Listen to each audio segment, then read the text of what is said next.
Hello and welcome back to yet another insightful discussion for this ZALORA Trender Southeast Asia Report 2021. Now, as we all know, we're living in a world where information lies on the very tips of our fingers.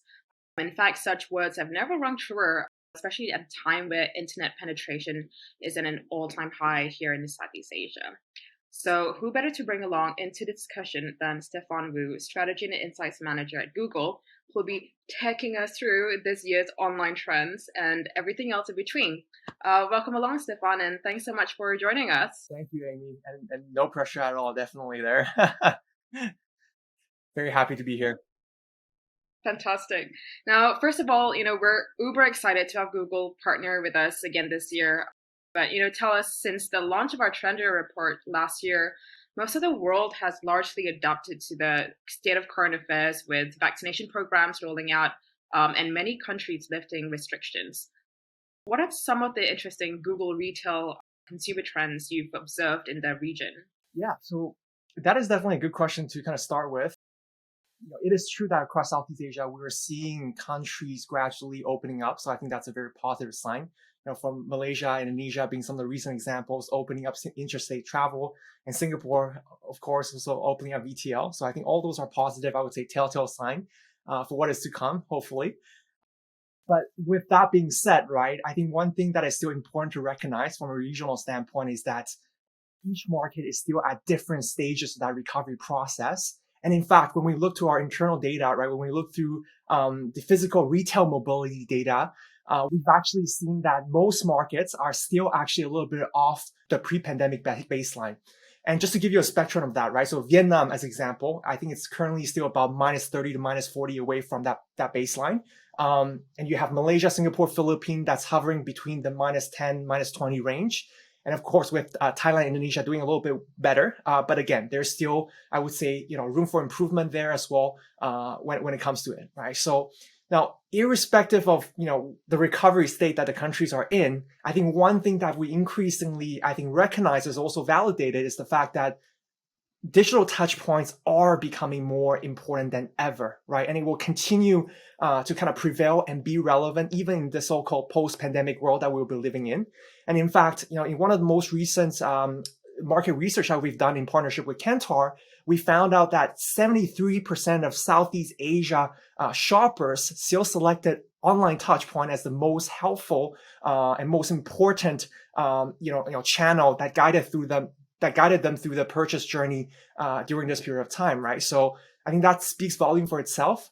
And we do expect that trend to continue. And for online touchpoint like search, like e-commerce web app, as well as online video sites to become very relevant in the time to come as well. Amazing. That's great to hear. Things are kind of looking back up once again. Having said that, though, have there been any large shifts in the way consumers are shopping online this year? Yeah, definitely. And, as it pertains to e-commerce, right, if we look at, first and foremost, the macro level, I think one thing that if I can just encapture everything in one sentence, it's really the movement from penetration to usage depth, right? So if you recall, actually last year when we did this Trender report as well, we've talked extensively about, new shoppers coming online, right? I think the quote that we cited from our economy report in partnership with Bain and Temasek as well is the fact that 1/3 of the online commerce in 2020 was actually generated by new shoppers. But this year, we've not only validated, I would say, the stickiness of these behavior, but also the deepening usage of e-commerce services, right? So again, in one of the latest, I would say, publication, economy research that we've done with Kantar, we've seen that 1 in 2 even existing pre-pandemic e-commerce users have reported both higher usage frequency as well as spend versus the pre-pandemic level. So again, this is, I think, very substantial, and we continue to see a lot of headroom here. So excited to see how that grows. Now, I would say from our own internal data point of view, there's 2 specific things that I think also is very important to call out from that we picked up from our search database.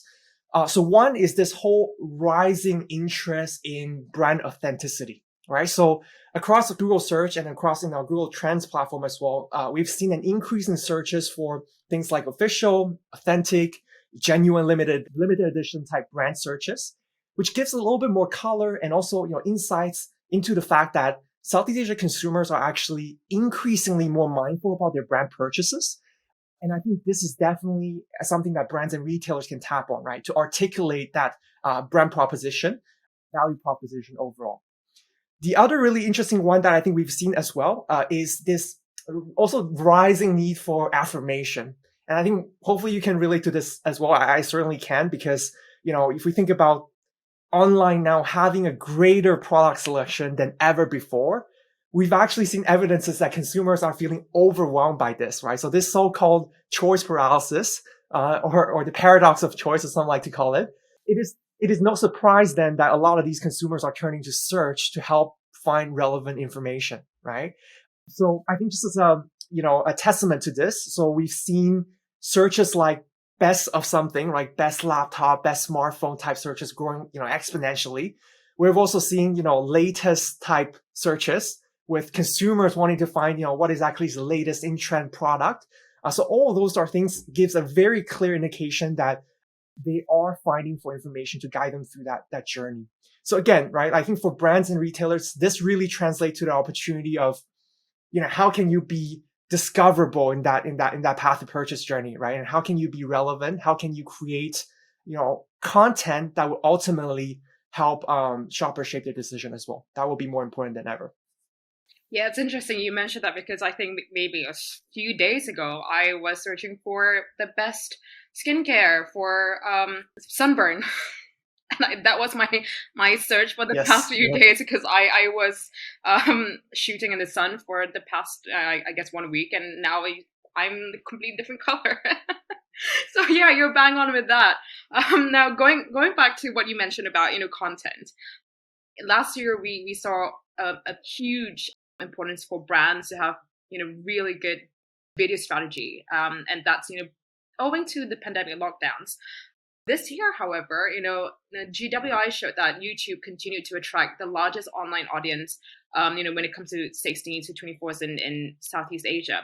Now, how can brands and retailers continue to tap into this sustained viewership of video, even as when countries open up? Yeah, no, that's a very good one as well. I think it's good to hear that GWI seems to back up some of the trends as well that we're seeing internally here in Google.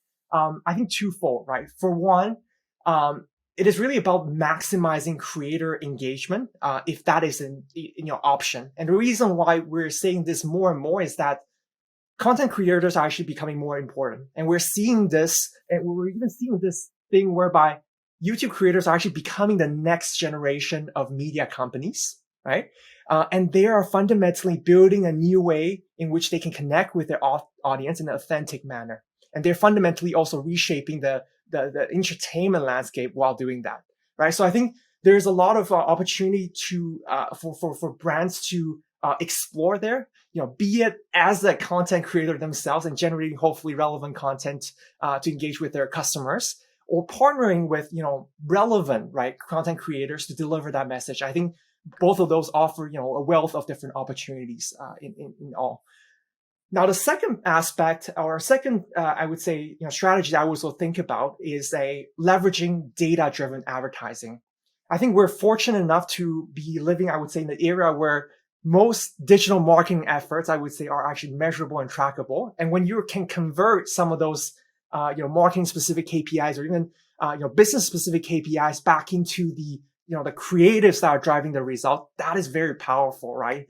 Be it, you're optimizing for awareness, actions, recall. If you can invest, in the creatives that works ultimately, it will substantially increase your efficiency in general, right? So I think all those things, the 2 points that I mentioned are very important things for brands and retailers to consider. Now, just I think on a similar note, right? At Google as well, we're always innovating, and we're always trying to come up with new and innovative way for brands and retailers to connect with user. In one of actually our latest, I would say, pilot feature, we're now enabling creators and brands alike to add in these so-called product showcase within the video itself, right? Or feature products. And users and viewers can actually now engage with it directly and make almost seamless purchases, right? So this is really, again, our efforts to take one step closer to that, again, integrated, seamless user experience that we've all been, I would say, hoping for as well in the video platform landscape. So I think that's definitely a trend, I think, to watch moving forward. That's really interesting to hear. Now, apart from that, what are the trending searches you've seen on YouTube? And because personally, I'm a huge fan of beauty, videos. Actually, I've been doing that for like maybe a decade now, since new beauty bloggers and vloggers have been doing it. They do a lot of, I guess tutorials. That was what I was into, but other people could be different. So what are your thoughts on that? Absolutely. So, it's no surprise that I think YouTube has always been, quite a popular shopping destination for shoppers in general, and particularly to your point, right, for the, the beauty care category as well. In terms of the content that we've seen gaining momentum, I would say over the pandemic, there are quite a few actually. And just to give you an example, right? So, shop with me type videos are getting increasingly popular. So as a viewer now, if you do follow some of your favorite creators, you can go with them into, different shops, and just check out, what they're ultimately purchasing, right? And these type of videos really fundamentally resonate with audiences during this period of time, because it established that personal connection, right? And that authenticity, as we talked about earlier. So this is the trend that we're fundamentally seeing around the world. Another, I would say, popular video content type that is also rising substantially is shopping hauls. And I'll be first to admit that I've also just watched these type of video for the first time during the pandemic. I didn't understand the hype before, but having consumed some of these videos, I'm starting to see the appeal. So, for those of you who are not familiar as well, so these shopping hauls videos essentially are videos where creators, just showcase a bunch of purchases that they have bought effectively, right? And it's usually grouped into, different themes. So it's usually either, focused on a specific store, a specific brand, and so forth. And it really, ultimately enable viewers to see a wide range of, selection coming from a particular store and brand, and gives this additional layer of inspiration as to what they can purchase. That is, I think, fundamentally a very, entertaining as well as engaging angle to engage with some of the viewers. Specifically on the beauty care category, right? We've also seen routine type videos being very, very popular. Again, safe to say that, during this pandemic period, I think a lot more people are also concerned with their own skincare regimen.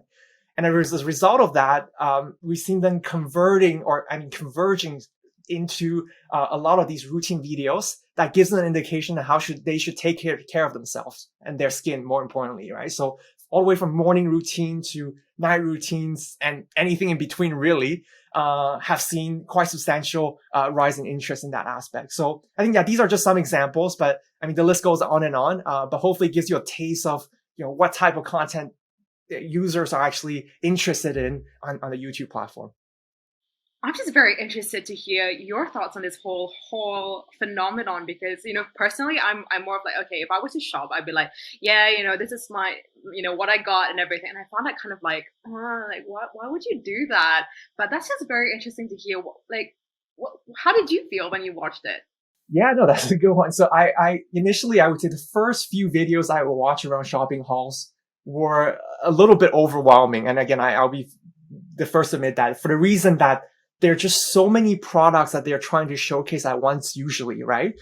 Now, what I've come to realize is that when you're actually consuming shopping haul videos from content creators you really do trust and believe in, it does add a layer, I would say, of credibility, right? So some products I would have never thought of getting myself if I didn't, see this kind of almost like endorsement, right, from a creator that I trust. But now that I've seen it, next time I walk past a mall, or next time I stop by marketplaces online, I might very well add a particular item into my basket as well. So I think that's the power of it, right? So it's this kind of authentic product discovery, I think, angle that a lot of them are going for, and I think it does shape up your purchase decision ultimately at some point. So I think that's the interesting part to me. Yeah. Yeah, especially as we kind of, move out of restrictions and we're planning ahead for holidays. I don't know if you know, but Malaysia's finally, we're able to travel. So I'm definitely one of the few who's going to be going onto YouTube and checking out those haul videos, see what I can purchase for my holidays. Now, going back to restrictions, do you realize that there are some correlations between Google search trends and news? Right on there. There is definitely a high correlation between Google search trend and certain product category.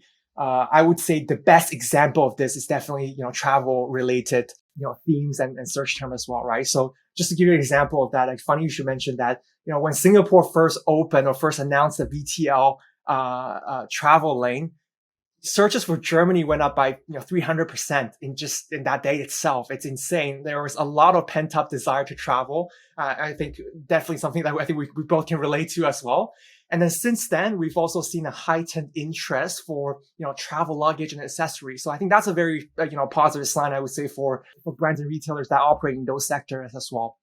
But beyond the travel product category, which I think is an easy pick, we do also see other correlations as well. For one, apparel, we've been talking about it for a long time. It has finally starting to see a little bit more momentum and recovery at an aggregate level, right? So we always knew that there was, a few bright spots here and there. But at an aggregate level, we're finally seeing some recovery there as well as consumers, emerge out of their pandemic cocoon, if I'm calling it such, right? So things like shorts, jeans, dress, shirt are all, also I would say a 10 to 30% uplift towards the end of October, across Philippines, Malaysia, and Singapore. So I think all those are positive signs. But this is not to say that everyone is just kind of going out about, right at this instance, right? So we are still seeing, home and living as an example being a heightened category overall, with that sustained momentum, just given the fact that vast majority of us are still living, I would say, in a quite a homebound lifestyle. And they're still kind of invested in making their home as comfortable as ever, right? So things like home decor, plants, right? Trends that we've seen last year actually continue to see, I would say, quite a healthy amount of interest through this year as well. So um, there's a lot to focus on, and I think also as we head into the big shopping season for this year, I would be personally very interested to see how this unfold. But definitely there is a strong correlation between these type of announcements with the search trend that we're seeing on our platform. I am definitely going to be investing in a lot of homeware. I have been doing so perhaps for the past 18 months. Blenders Yeah, and all of that, especially because everyone's been locked in and they're actually cooking more. I don't know. Like, I'm the kind of person who actually yeah, did a lot of the dalgona coffees and all those, like, recipes, those yeah. trendy recipes. So completely bang on with that. But another thing that I have also realized is, in Malaysia, we did have last year, was it last year? No, end beginning of this year, there were a lot of people who actually pushed for a local goods. There's a huge campaign, Kita Jaga Kita, here in Malaysia, and I think I see this happening across all countries actually globally, not just in Southeast Asia. But how has this reflected on Google searches this year? And do Southeast Asians now have a stronger preference just because of this campaigns and I guess the economy kind of dwindling in comparison to international ones? Yeah, no, that's a good one, and that's definitely something that we picked up on our search trends as well. One thing though I would caveat, it's always a little bit more difficult for us to make a direct comparison on whether or not local brand interests have exceeded international brand interests.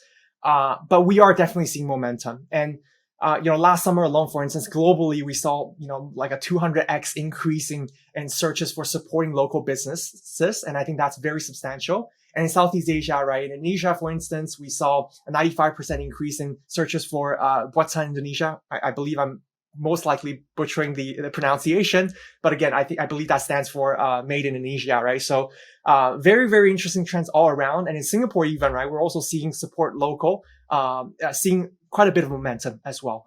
Now, the nuance there to me is that I'm not entirely sure whether or not consumers at the end of the day are willing to pay a hefty premium in substitution for international brand. I think that is a very strong statement to make. But there is definitely this growing awareness on local community, local spirits, and a trend that definitely brands and retailers can tap on as well, right? The way to do so, I think, in terms of strategy that has worked in the region, right? We've seen certain marketplaces deploying and running large scale, I think Shop Malaysia campaign for one, and then just bringing together a lot of the local sellers. And I thought that was actually quite nice. We've also seen subsequent deployments of that in multiple different variations with discount vouchers, free shipping, cashback incentives being given in support of these supporting local initiatives, right? So definitely something I think to think about, especially for brands that are originating and locally present in the Southeast Asia market. I think there is definitely of a consumer interest to actually support and patronize these kind of local businesses. Yeah, that's a great idea for like free shipping. I don't know if you've seen this this meme that's been going online. If your shopping basket is worth like I know $200 and you have to pay like an extra $80 for shipping, that's like a complete no. But if you spend like 400 and you get more free shipping, that's like yes, just take all my money. And I fall into the people like that. That's my category. So I completely get with that. But something else that I've also kind of picked on as we were going through the data was that urban, remote, and rural consumers, they're no longer kind of separated. It's just kind of the gap is coming closer. What do you think? That is the question that I personally get asked quite frequently in various different capacity. To which my first instinct is always, it depends on how we define, urban, remote, and rural as well. I think there's multiple definitions, I think, that are always floating around when it comes to this. But if we're thinking in the lines of, tier 1 city, tier 2 city, tier 3 cities all around Southeast Asia, then definitely we are seeing a closing gap when it comes to similarities, right, on their online shopping behavior. In fact, very recently, again, in our shopper pulse surveys that we've done in partnership with Kantar, we found out that the importance of online channel is kind of universal, irrespective of whether you're a shopper from metro or like a non-metro region. And this in itself was quite a surprising factor to me, because I also thought that there were differences, right? And the fact that non-metro users still rate digital touchpoint as the most important and also helpful channel in that path to purchase process, again, speaks volume. And we do see that trend to continue to stick on, right? So that's one thing that I personally found interesting based off one of our latest research. From our own search data as well, we've also seen, I would say, a growing interest of free logistical proposition coming from a lot of these non-metro users. And in fact, they are searching for these propositions a lot more so than people who are already living in tier 1 cities, right? So things like free shipping, to your point, like free returns, right? They want to understand these things and whether or not it's available to them, right? So I think the broader takeaway here is that as tier 1 city matures across Southeast Asia, we do believe that, e-commerce players will make a stronger strides towards these tier 2 and tier 3 cities. And then together with, the improving logistics that we're seeing, as well as the rising digital literacy, we do think that will be a next a growth driver as well for the entirety of the region. So again, something to look out for sure. I will be curious to see how it transpires over the next 1 to 2 years. Yeah. Yeah, and something that's also quite curious to me was last year was luxury was actually one of the top performers, and that kind of blew my mind because I did not expect that at all. So what do you think about this trend happening? Do you see that kind of panning out, or has it kind of like dwindled down? What's your thoughts? Luxury is a peculiar one, definitely. I think I never would have expected luxury to, not to say recover, but to perform the way that it did, I think both last year and this year. Just to put some context to that, right? So from our search data, we've also seen some of the searches for top designer brands like Louis Vuitton, Chanel, Dior, actually exceeding some pre-pandemic level as already. And this was actually especially more pronounced in market like Singapore, where the interest can be as high as 1.5 times that of the pre-pandemic level, right? Now, it took me a while to fully kind of comprehend and digest this, but in tandem with a separate research piece that we also did, we did find out that a lot more consumers are buying these so-called, feel-good items or indulgence items to treat themselves during this period of, I would say, uncertainty and hardship, right? And I think that's a sentiment that I personally can relate to as well. I bought also an investment piece, quote unquote, during this period of time because I just kind of wanted to treat myself, in the absence of traveling, etc. Right? So we do see these type of mentality, I think, floating around as well, Southeast Asia, and I think this is something that, if positioned properly, I think brands and retailers can definitely capitalize on. Now, I think the other interesting thing to note here is this trend actually extend beyond the traditional luxury segment as we know it, right? So things like premium goods like luxury sneakers, right? If you think about Air Jordans, Yeezys, these type of products are also seeing substantial growth. And even home appliances, right? Premium home appliances. If you think about Dyson, like, KitchenAid, some of these bigger brand names have all seen bright spots at various points over the last 2 years or so. So again, I think this whole notion of treating ourselves and being kind of ourselves during this pandemic period is definitely a emerging theme. Would be interested to see how it transpires again over time. But that's something that we have noticed for sure through our data. Another thing that kind of piqued my interest was pandemic babies or kids, Oh, yes, like yes, children's wear. yes. And I when we did the trend report last year, I was a bit. Are you sure? Kids, children's wear? Like, why? Why? What's happening?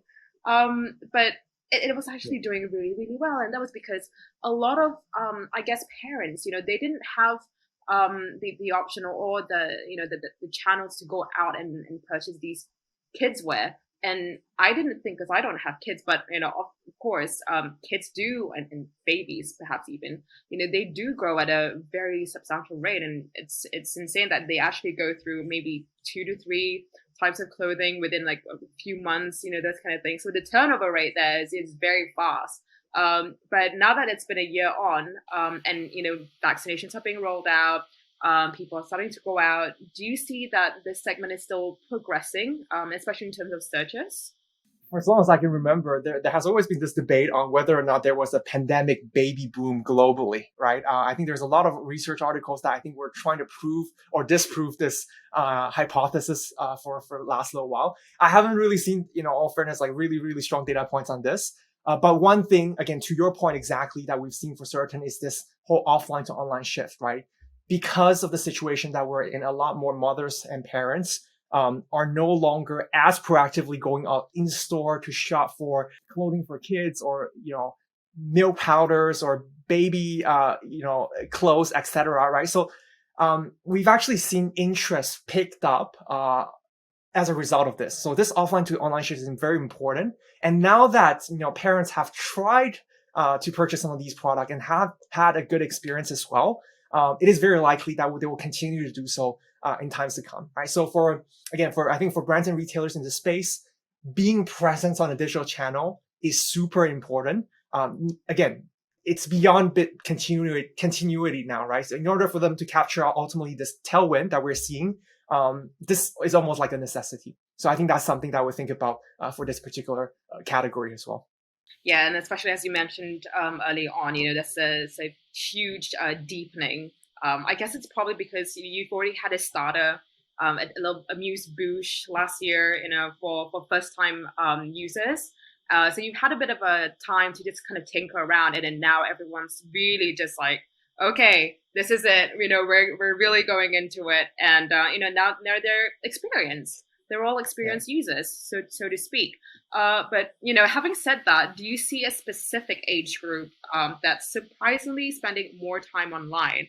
I know from some of my past conversations with others, they're boomers, and they're finally starting to use phones and QR codes, and even grandparents, because they need to check into, my Sujatra, for example, just for contact tracing. But what's surprising on your end? We always like to call these this demographic of adopted the technology during this period of time as the silver surfers, as we like to call them. But yes, it's definitely a trend that I think we are seeing as well. One thing though that is still important to understand and recognize is that Southeast Asia is still predominantly, I would say, a younger population by and large. So the vast majority of the internet usage is still driven by Gen Zers and millennials by and large, right? But again, proportionally speaking, we are seeing a higher, I would say, adoption of a technology in general amongst the the Gen Xers and baby boomers, to your point, and also their time spent have also increased, right? And just to give some concrete reference point, right? So based on one of our latest research in partnership with Kintar as well, we've seen a nearly 5 hours per day of personal use amongst the Gen Z and millennial cohort. And amongst the Gen X and baby boomers, around 4 hours. So if you think about it, taking a step back, the gap is actually not that big, right? So I wouldn't be surprised if they do catch up even more over time as they get more familiar with some of the innovations like live streaming, like YouTube, right? That are available out there. So trend to watch for sure. We'll be curious to see how much time they ultimately spend on digital platform in aggregate. Yeah. I mean, I've seen grandparents do TikTok, so that's saying something. Oh, wow. Yes, yes. Exactly. Now, having said that, what are some of the consumer habits you expect to last, even after the pandemic? But in terms of the behaviors that would last, right? So I think by this point, it is fair to say that vast majority of the digital behaviors would be and will continue to be sticky for the time to come, just because of the length of the pandemic that we have been through as well. But if I were to specifically zoom in on a few areas, right, like shopping online, for instance, is definitely one that would not go away anytime soon, if any time at all, right? We've seen, like I mentioned earlier, about 34%, 1/3 of consumers buying new clothes, new grocery also for the first time in 2020. So that's very, very substantial, right? And part of the reason to the sustenance of this behavior is also the fact that consumers are seeing the value. They are citing that it's more cost effective, is more time efficient. And as a result of that, they show high intent to continue to do so, right? So I think it's almost like a self, in reinforcing, fulfilling kind of prophecy thing. And as a result of that, we do believe that digital behaviors are here to stay all in all. So that's one, right? The other one that personally I think resonated with me a lot is this whole theme around learning online. I think, we talked about consuming content online, but it's also another thing to also focus on the fact that, online is the de facto learning destination now, right? We've seen, 3x increase in download for ed tech related apps since the onset of the pandemic. So that's very, very substantial. And on our side, we've also seen a very significant rise on how to related questions, right? How to do certain things, how to, boil an egg, right? As people, try to do so for the first time during a pandemic. So this is definitely here to stay. And I think I would say, online learning is a very enjoyable and rewarding experience. And we expect this to ultimately shape and change how people consume content here in the region. Now, I think the so what to brands and retailer, like I mentioned before, and I'll reiterate again, is that, being discoverable online, right? And then helping consumers along this path to purchase journey is more important than ever. I think you can stay relevant by doing so, by being helpful. And it's important to ultimately invest in I would say, a fully fledged digital strategy, right? It shouldn't be half-baked. Now, the time is definitely now. If you want to be part of this, again, the tailwind that we're seeing in the broader e-commerce sector and the digital sector, it might be also worthwhile to think about, growth over profitability at times as well, right? If it makes sense. So again, all these are very important considerations. But it will continue to become the norm. And we do ultimately believe that digital will be such a prevalent part of our day-to-day life moving forward. Thanks so much. I really appreciate you taking your time, to tell us, the year's most compelling trends, and of course, share with us some of Google's insights. As always, I hope everyone and anyone who's watching this will find this beneficial to navigating the complexities here in this region. And do stay tuned to clue in to more insider discussions with ZALORA this Trender 2021 Southeast Asia report. Thank you so much for tuning in. Thanks, Amy. Thanks, Stefan.